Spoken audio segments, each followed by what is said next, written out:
So now we're ready to fight our second war with Dyrrachian for some more territory. But something I always like to do before we start a war, because when you're at war, you get hyper-focused on fighting the war. You tend to not be looking at any notifications that pop up or anything else. Is I like to have just a little bit of a look around to see if there's anything we should be dealing with before we kick off. So we've got a lot of money here. We're actually earning good money. So one thing I'm going to look at again is, right, well, have we finished any buildings? Well, our building is about to finish, but it hasn't finished yet. So it might be a thing we want to think about in a second. Do we want to build somewhere else? Well, let's have a quick click around and look at which of these are good places. And most of them have got like a reasonable amount of slots. They've got 4 building slots. This is the capital of Kefalonia. So do we want to do stuff with it? Maybe. And actually Kefalonia is the capital of Kefalonia, but this is the bit of territory we control in that duchy. We're not going to do anything with that yet. But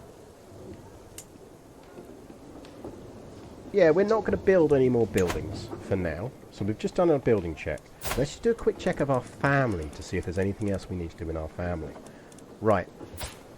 How old is Belisarius? He's 5. Okay, this is important. Because remember that our characters get traits, and they get these traits as they get older. So one of the things we need to think about is educating Belisarius.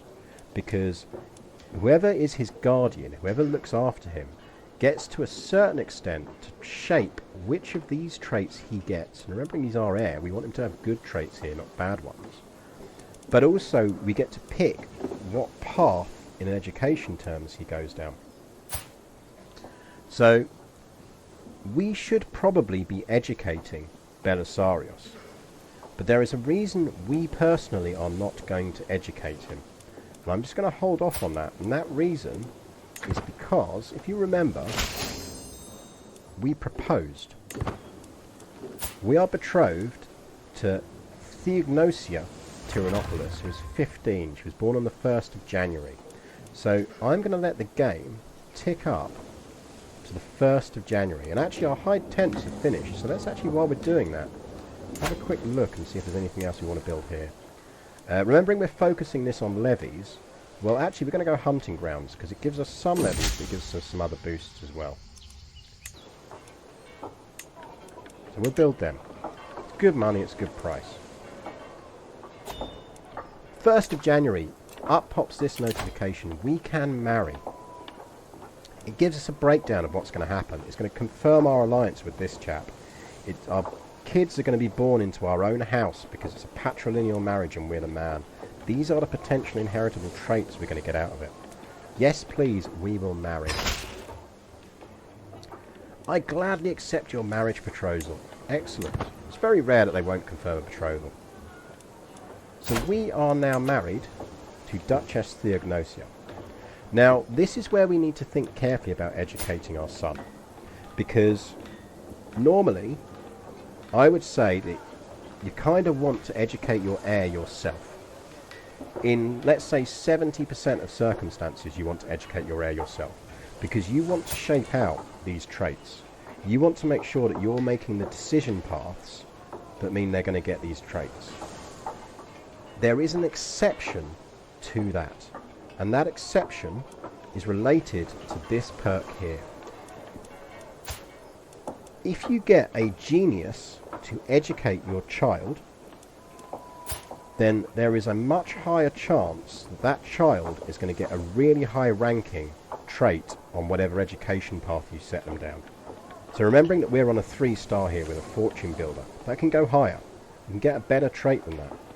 And if the person gets a better trait than that, the kid is going to potentially get a better trait. So we actually want Duchess Theognosia to educate our kid. Well, what's the consequences of that going to be?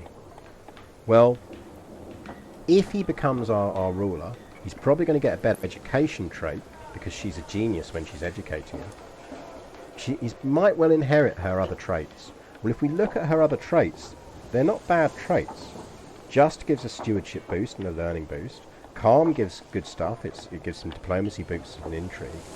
And lustful, whilst it's a negative trait, well actually it's quite useful if we want to seduce people or do stuff like that. So I'm not against our heir having lustful. So we're going to get Duchess Theognosia to educate our heir. And the last thing we have to do in picking that is we have to go, well, what trait of these do we want him to have? Now, if you played CK2 before, you played the last version of this, in the last version of this, what trait they would get was always dependent on what their educator had. So, in the last version of this game, he would now be guaranteed to get something on the diplomacy path. That's not actually how CK3 works.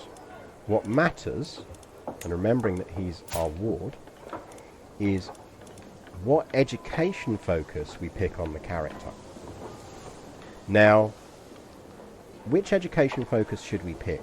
Well, every child as they grow up gets a kind of a childhood trait, and that childhood trait is going to lean them towards some of the options. And what you need to decide when you're doing this is go, well, actually, which are these good options for him to have as a ruler? Or do I go for other ones, even though he might not be quite as good at it, but they're more useful to me? Now, in this particular instance, a bit like I was saying about money is really critical early on, even though he's not going to get an extra boost from it, I'm going to educate him in the stewardship education path, because we're actually controlling quite a lot of domain for the size we are, and this will guarantee he gets at least one more point in stewardship, which he desperately needs. So we're going to go with that, and hopefully, because he's being educated by a genius, our new wife, he's going to get a high, at least equal to us, fortune builder trait. So we're going to go with stewardship, and you can only pick this once, you can only change it once. We're going to say, right, he's now getting educated in stewardship. So she's guardianing him, and over the next 16 years he's going to pick up, well, 10 years, he's going to pick up a bunch of different traits until we get to the point where he becomes his own person, and he'll have an education focus finalised. But now, finally, having done the sweep of anything we should be handling before we go to war, let's just do a quick check on here. Now, there's things we can do. We'll come back to this little one in a minute.